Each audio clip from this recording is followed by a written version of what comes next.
Hello, dear friends. Today I want to speak on the core difference, one of the core differences of the Anglican Church and the Catholic Eucharistic.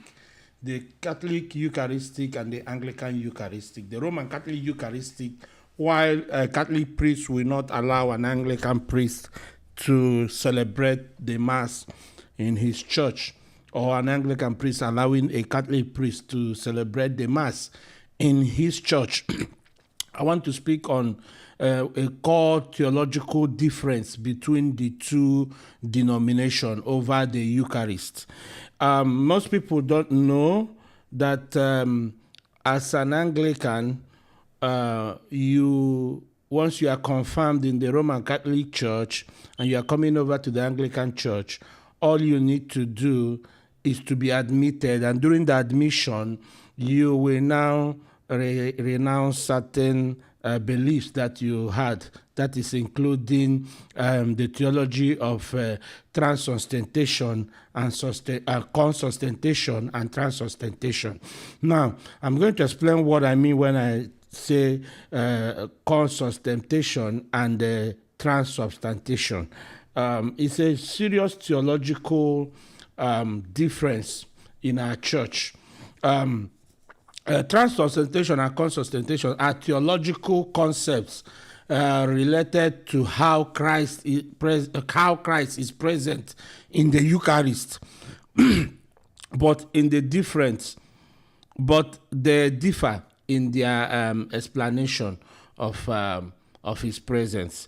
In the Catholic Church, the Catholic Church believes in transubstantiation.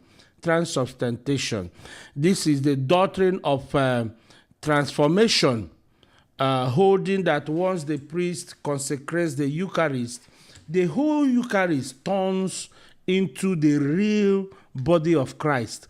That is, the wafer and the wine turns into the original body of Christ, while still holding the taste of a wine and the bread. But before the consecration, the wafer was a wafer, just an ordinary bread, and the wine was an ordinary bread. But once prayed upon, it turns from the bread. What you are now looking at can never be called the bread again. It has turned into the real body of Christ. This is why whenever they don't finish the Eucharist in the Catholic Church, it is kept in the sacristy or the tabernacle. And wherever they keep it, they light the candle, meaning that the presence of the real body of Christ is present in that place. But it is very different with the Anglican Church or the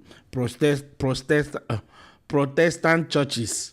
The Anglican Church and the Protestant churches, it is different. For the Protestant churches, we believe in consubstantiation. Consubstantiation is where we believe that Christ is present in his body. Christ is present in the body, but the bread remains the bread. The wine remains the wine, but he is present. The presence of Christ is in that wafer. The presence of Christ is in the wine. So for us, it is a two-way thing. The thing remains bread, but the presence of Christ is in it. Christ is present, so it's dual. Is dual. So, but for the Roman Catholic Church, it is a different thing. The doctrine of transubstantiation holds that during the Eucharist, the substance of the bread and wine is transformed into the actual body and blood of Christ, while the accidents or the physical properties such as taste, appearance, or texture remains unchanged. This is the official belief of the Roman Catholic Church. So the Roman Catholic Church believes that the body and blood will change completely. So etymologically, this term comes from the Latin word trans, meaning across, and beyond, and substantia, meaning substance. It suggests a change in the underlying reality, substance of the bread and the wine. While in the consubstantiation, it means often associated with the Protestant tradition, such as Lutheran, Anglican, Presbyterian, Methodist.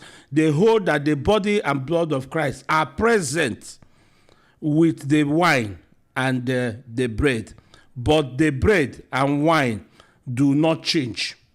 They are substance. Instead, Christ's body and blood coexist with the bread and wine during the Eucharist. The etymological meaning of the words means the term comes from the Latin con, meaning together, and substance, meaning substance. This means the body of Christ is together with the bread and the wine. That is the core difference between the Catholic Eucharist and the Anglican Eucharist. Thank you, and God bless you.